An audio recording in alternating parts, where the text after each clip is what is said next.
Support for this podcast has been provided by Alliance Bernstein Investment Management and Research, making money meaningful. I can say one thing, I really think that the idea of the kibbutz is paradise. We were looking for angels, we couldn't find them. Only human beings.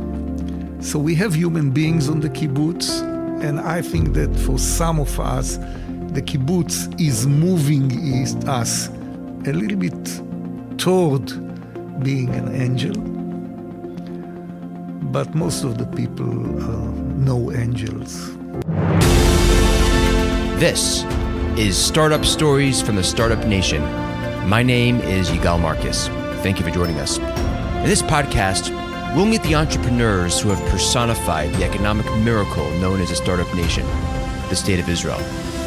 We'll learn about the culture which helped incubate them and their ideas. We'll learn of their successes and, of course, their failures. And we'll explore why it is that Israel develops some of the leading innovators of our time. This is part 2 of my interview with Naty Barak of Netafim, the leading drip irrigation company in Israel, which today employs over 4,000 people and operates in 110 countries. You had mentioned earlier that you were appointed the head of the South African, at one point, the South African region. For that, can you tell us a little bit about that? Again, in the kibbutz, it's very strange. When I decided that I want to join Netafim, I wanted to be the bottom level salesman. We didn't call it salesman, never. Salesman has some kind of a negative connotation, especially to someone from the kibbutz. So I was ish shirut sadeh, field service person. I was serving my fellow farmers. And this is what I wanted to do. I wanted to get a small pickup truck and drive to the field and talk to farmers and convince them to use drip irrigation. And this was in the beginning of 1975. And the CEO of Netafim at that time, again, he was not called CEO, he was called Merakez HaMif'al, even not manager, but Merakez is like the coordinator. Yeah, the organizer. The organizer. So that to make it sure that he is not on top of everything, he is one of the equals. So I wanted to be a field service person, a salesman. And the CEO of that time came to me and said, no, we want you to be, again, today you'll call it the CFO. At that time it was the Gizbar, the treasurer. Treasurer, right. And I said, no, I want to be in the field. And he said, no, we want you to be the treasurer for 2 years, and then we'll let you do whatever you want. So it took 4 years, because apparently they enjoyed what I did, and I'll be honest with you, I also enjoyed it. Because in a way, I turned it into something like I was like a key account manager, just in Israel, but I was dealing with the big organizations, buying organizations and so on, and of course with the banks and so on. And only 4 years later, I went and I became a salesman, and my territory was the southern part of Israel. And I always say that my first export territory was Gaza. Gaza at that time was part of Israel, and I used to go there alone. It was no problem. We had a local dealer. I don't speak Arabic, so I spoke English with him.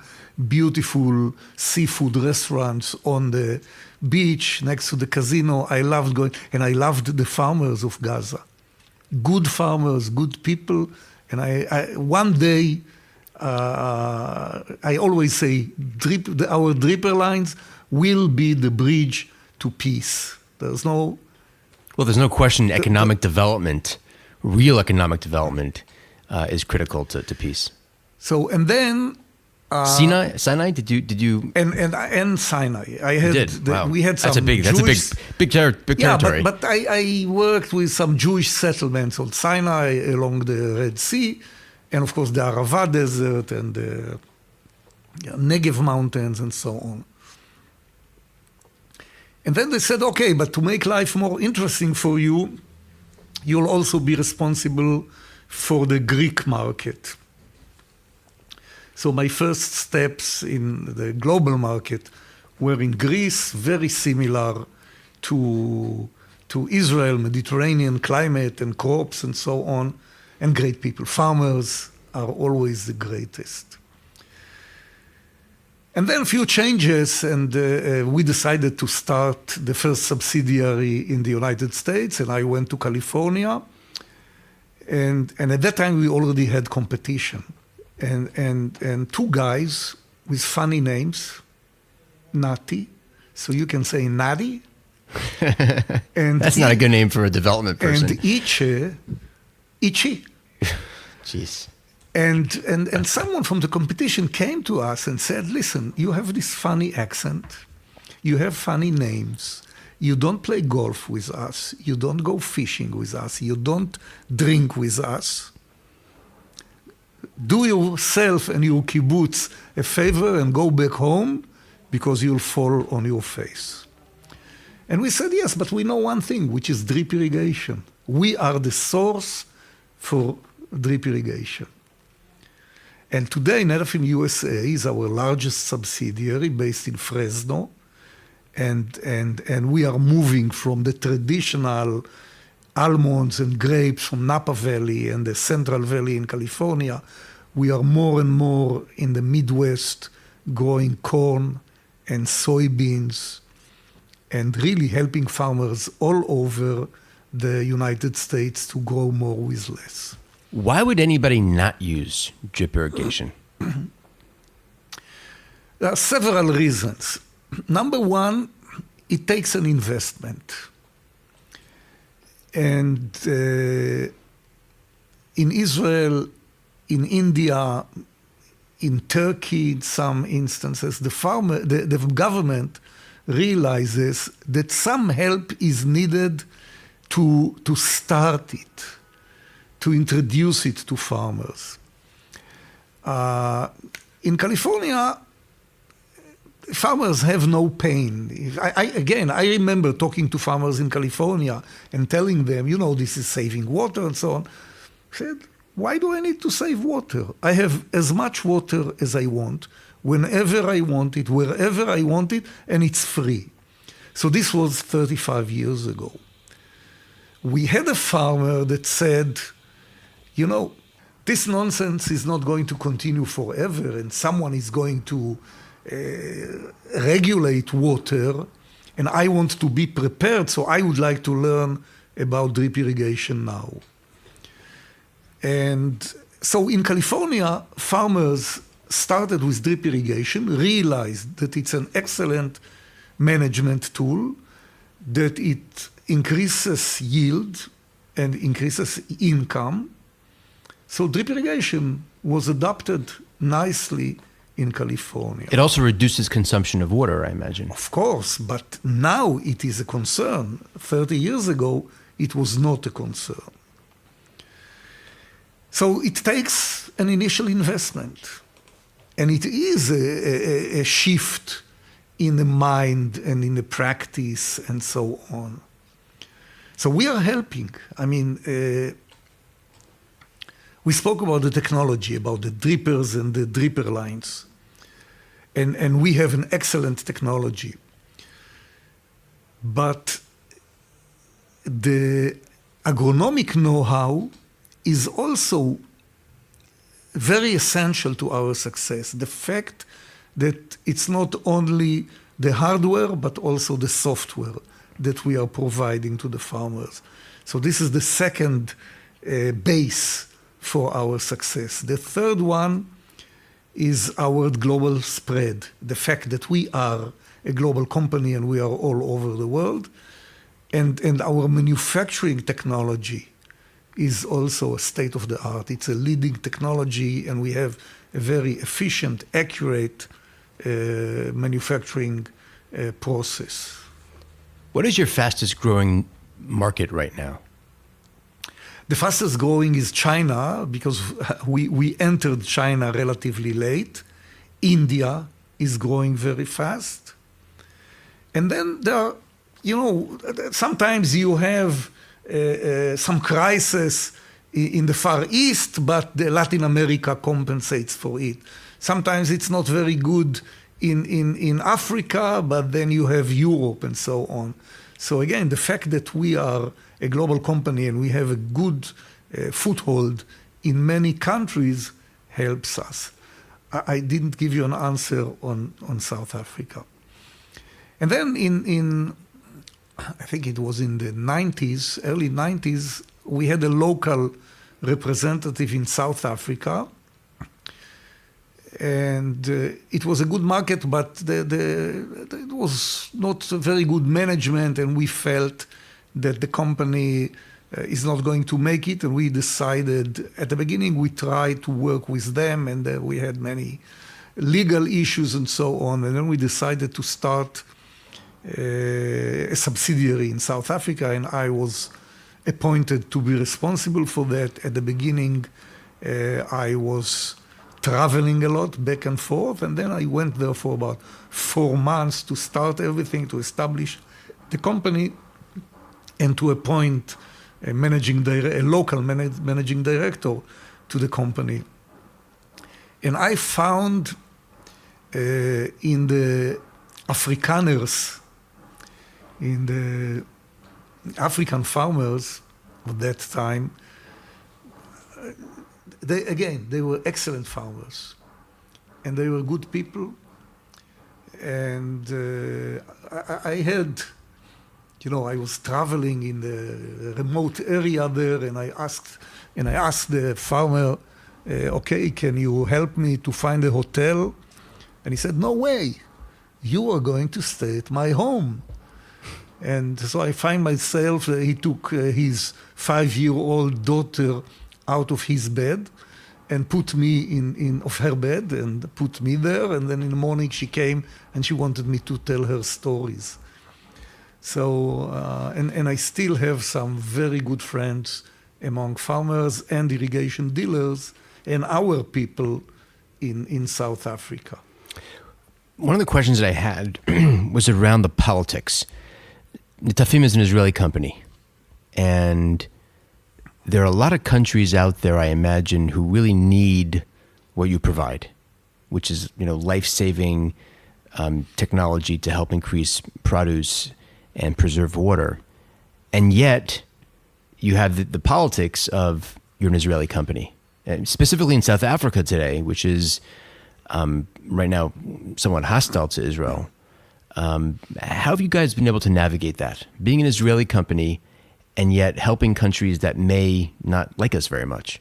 People know the value of the Israeli technology as far as water and irrigation is concerned. And Netafim is being the pioneer of drip irrigation. We are considered the leader in this field, and which has its commitments, obligations, being a leader, but it has also some advantages.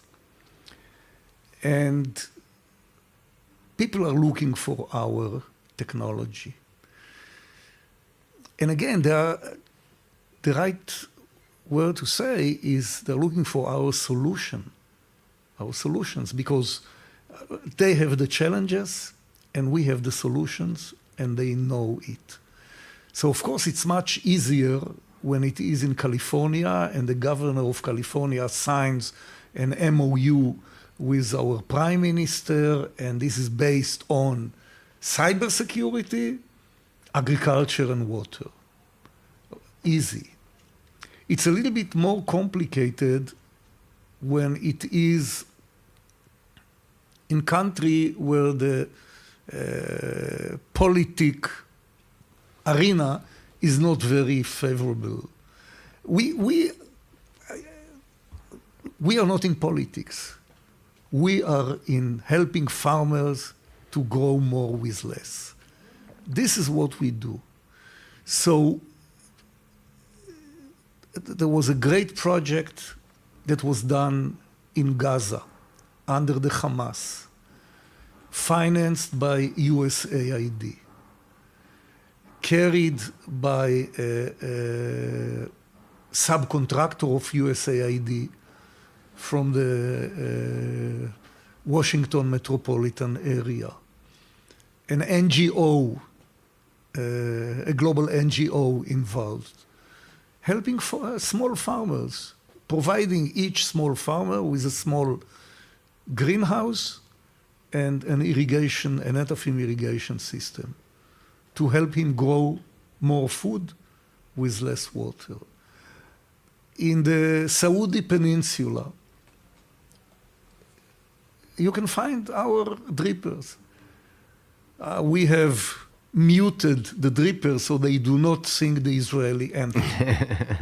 and we don't raise the Israeli flag, though. But people know, and farmers can talk. It could have been much better. I'm always dreaming about drip irrigation and the Nile Valley in Egypt. Drip irrigation with our technology and know-how and our solutions can do marvelous things for the economy of Egypt and feeding the Egyptian population. So we are working in Egypt, but not in the scale that it should have been. Let us talk. Let farmers talk and keep the politicians behind. Things will be much better. But even this sentence is wrong. I mean, we shouldn't talk about politics. We should talk about farmers globally growing more with less. Looking back at, more than 40 years almost, actually more than 40 years, 45 years in this company from its infant stage, from its birth really, what are the biggest challenges that you've faced over the time? What were the biggest barriers that you had to overcome in order to really allow the company to grow globally and become as important as it has become so far? I would say I say it in a positive way, increasing awareness to the advantages of drip irrigation. A marketing issue, really. Say again? It's really a marketing issue. It's a marketing issue, but on a macro level, because I think that I'm often being asked, who is your competition? And I have the same answer. Our number one competition is ignorance. Ignorance among decision makers. Not being aware to the advantages of drip irrigation. I think this is the challenge of Netafim. And me personally, as Chief Sustainability Officer, this is what I've been doing for the last 10 years. Talking to decision makers about the advantages of drip irrigation. And when I talk about the advantages, again, it's not only the return on investment, which is probably the most important thing, there's no question about it, but the social aspect, the environmental aspects, and so on.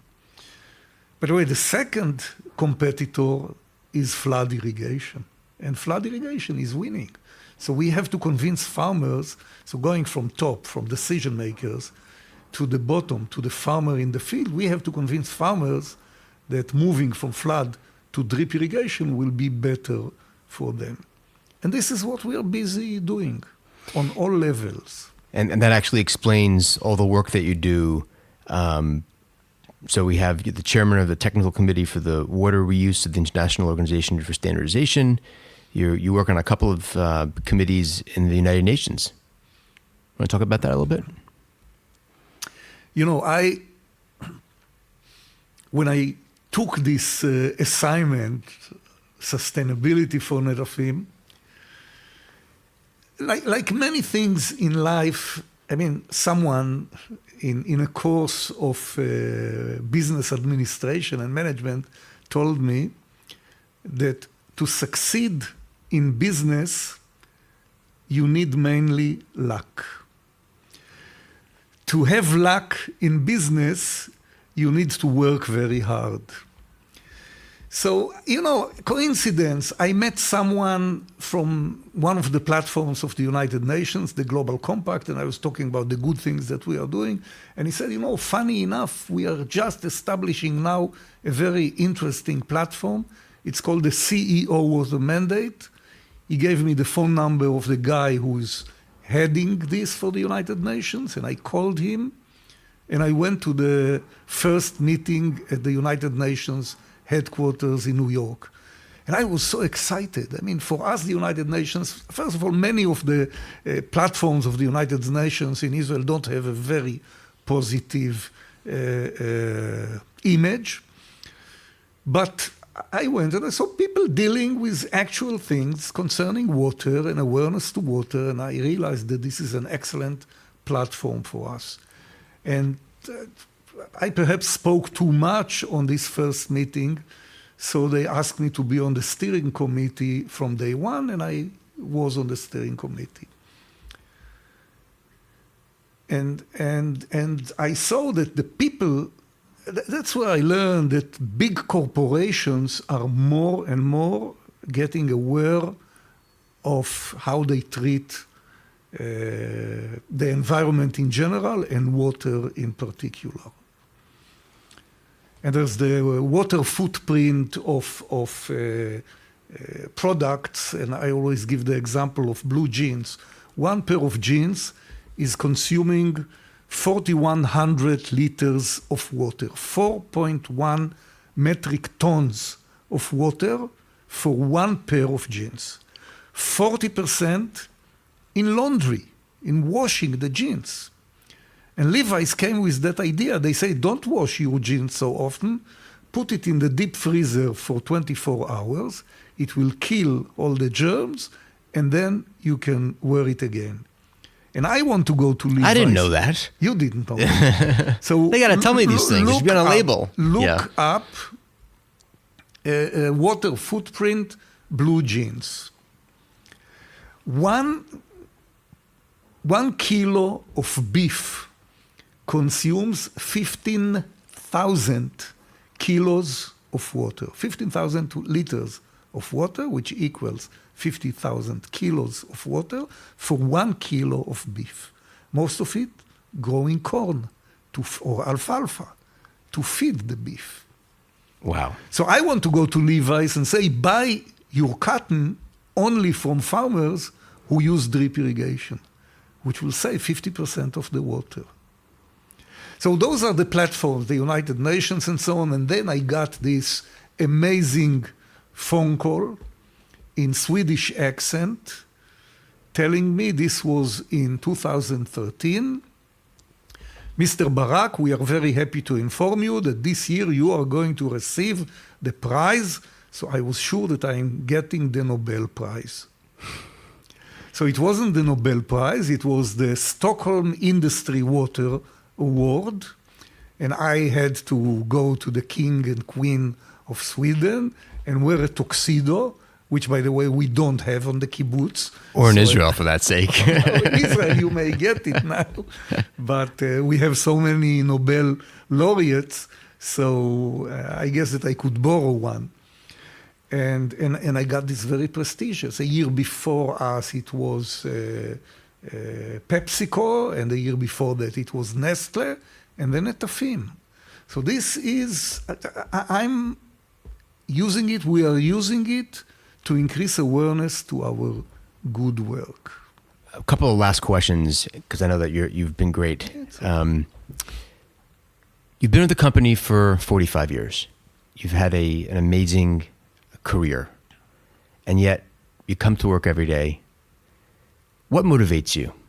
You know, I love what I'm doing. I love what I'm doing. I'm doing it with a lot of emotion, with a lot of passion. So I'm enjoying it. Again, you know, I can say that I'm very fortunate that I'm doing it for the public good, for the poor people in sub-Saharan Africa. I could say all that, and perhaps it's true. But down, in the bottom of my heart, I think that I'm very fortunate. I happen to love what I'm doing. This you don't have to put, but there's this movie, Forrest Gump. I know it well. Okay. Great movie. So, I happen to be at the right place. I joined the kibbutz in 64, and there was this General Assembly meeting establishing Netafim. They decided to start the subsidiary in the United States, and I was there. I was a good salesman, I guess. I spoke broken English with a terrible accent, and I was sent to California. And I was in California, and I can tell you, again, we were talking about the coincidence. I planned my first study tour of the drip irrigation market in the United States. And at that time, no faxes, telephone was very expensive and so on. So it was like December and January, and I was planning a trip in April, May, sending letters to people and setting appointments and so on. And then in one of the discussions, someone told me there's a very large agricultural show in Tulare in California. And you must be there. So I went to the General Assembly of the kibbutz because they are the ones that approved. And I said, I want to go there. And said, fine, instead of going in April, go in January. I said, no way, I have all those appointments. I must go in April and in January. So they said, okay. And I met a guy from an Israeli company, from Motorola. And he told me there's a guy from McCarthy Farms. He is looking for pressure-compensated drippers. And I went to meet him, and we signed through a dealer the largest sale that we did in that year. So this was coincidence. So coincidence and luck. But if we didn't have that specific excellent product that Rafi Meudar developed and our people in manufacturing brought to perfection, I wouldn't have received this order. The founder of my company, Mr. Bernstein, said, in life you need to have mazal, luck. The first letter, mem, makom, the right place, zayin, zman, at the right time, and lamed, la'asot, to do, that you have to grab the opportunity by the horns and execute to the best of your ability. Tell him that I agree with him, how do you say, full-heartedly. He passed away in 1999, but I'll tell his wife. Tell his wife. Tell his wife. I mean, it's so true. I'm telling you, it's a combination of mazal and all those hard work, which leads to the place and to the labor and to everything. Israel. What is it about Israel, in your mind, that creates great startups like Netafim? It's hard to call Netafim a startup, 45 years old, but the impact it's had on the world is probably greater than, almost all, in my opinion, almost all startups that Israel has produced so far. It's a combination. I think, first of all, you have to remember that Israel is a very young nation. So, specifically for our field, agriculture and irrigation and precision agriculture and so on, farmers came here without the heavy load of traditional farming. So this may be, and again, because of the ideology, and you had bright people, many times with high education, that wanted to become farmers, saw it as an ideology. There's the Israeli, you call it chutzpah, we say chutzpah. We don't take no for an answer. If you close the door, we will find the detour to get there, the window or the roof. I think we are not afraid to fail. So if we fail, we go backwards, we check what went wrong, and we find another way.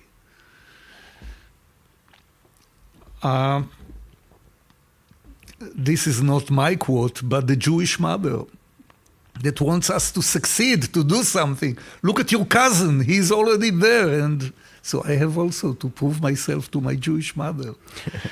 But this I'm quoting someone else. I really think that this, and then, I was talking, and this is a relatively recent thing, the fact the military service in Israel has one very bad aspect, which is fighting wars, and I've lost many of my friends in wars. And it has many positive things. One of them is taking very young people and making them responsible for things. Sometimes for very expensive stuff, whether it's Iron Dome or an F-35 or a battery of I don't know what. And of course, those very special units of the intelligence, where you take bright kids and you give them whatever they need to develop whatever is needed. So you take all those bricks and you put them together, and I think that this is the startup nation, Israel. I want to ask you a question about the role of the kibbutz today versus 50 years ago. There's no doubt that the kibbutz was so important in the establishment of the state of Israel. And today, Israel is a thriving economy. I'm wondering your perspective on the role of the kibbutz today. It's not the same. It's a complicated question. I am still very proud of being a kibbutz member, very proud. But if you ask our CEO, he'll say, well, they are stupid guys, this kibbutz idea. I mean, a great thinker said once that the kibbutz is an experiment that hasn't failed yet. It's very true. I think, and there is a lot of truth to it, I think that the pendulum now is turning back from the capitalism chaziri, the piggish capitalism, I don't know how you call it. That's a definition. Okay. Toward more, I would say, anything between attentive capitalism or the social networks and so on, sharing things. You go to a big residential building in New York, and you see that they have a few zip cars in the basement that they are sharing. We are having it all the time. That's the only way that we can drive cars on the kibbutz. So I think that the idea of living together and sharing things and being responsible for one another, it's a beautiful idea.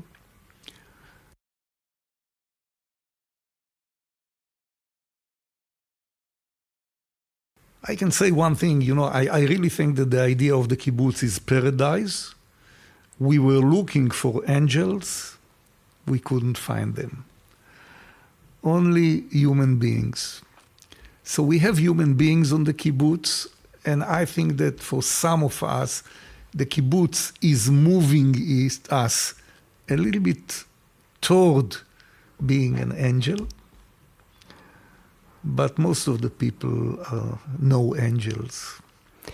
It's amazing how I do these interviews a lot, and the issue of money, of, I want to be rich, I want to be, that's never the motivation in Israel. The motivation here that I've seen so far is I want to make the world a better place. I want to make an impact. I want to improve the lives of people who are less fortunate, who don't have the resources or the capabilities that we have, and export that around the world.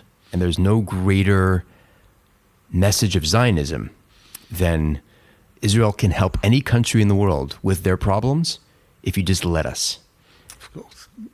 It's Zionism, comes from one side, and it's Tikkun Olam coming from the other side.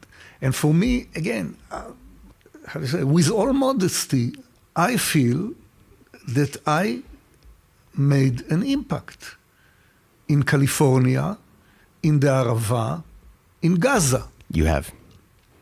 Naty Barak, thank you very much. Currently, you serve on the board of directors, the management committee, and economic committee at Kibbutz Chatzerim. No, not anymore. Not anymore? No, not anymore. I did it in the past. Today, I'm only member of 1 or 2 or 3 committees. You still live there? I still live. I'm a member of Kibbutz Chatzerim, and you are invited to visit me. I would invite you on Shabbat. I'm going to take you up on it. I'm going to take you up on it. Let's do it. No, I would love that. And I'd love to have you. And I know you will not come on Shabbat, but we'll find a day. I would love to come visit you and to see it firsthand. But thank you very much for your time. This has been really great. Just for the listeners, in 2017, Mexichem acquired 80% of Netafim for $1.5 billion. The kibbutz continues to own 20% of it. That must make you guys a very, very rich kibbutz. You know, we are the richest kibbutz in the world. And there are three reasons for that. Yeah. The first one is that there are no kibbutzim in the world. I was about to say. The second one is that many of the kibbutzim in Israel are not in a very good shape today. And the third one is that Chatzerim is a good kibbutz. Good people, good kibbutz. How many people on the kibbutz now? Close to 500 members, total population close to 1,000. Naty Barak, thank you very, very much for your time today. I really appreciate it. This is just fascinating. And I'm going to take you up on that offer. I'm coming down to that kibbutz with my kids. You've been listening to Startup Stories from the Startup Nation. I'm the host, Yigal Marcus. The associate producers are Moshe Raps and Avi Maklis, and the senior research analyst is Lior Leben. If you have a startup that you think we should feature on air, please email me at yigal.marcus@bernstein.com or at startupstoriesisrael@gmail.com. No good startup in Israel is too big or too small. A big, very special thank you to my employer, Alliance Bernstein Investment Management and Research, who has been incredibly supportive of this initiative. And please share these podcasts with your friends, like us on Facebook, and please, please, please rate us on iTunes. Until next time, thank you for listening.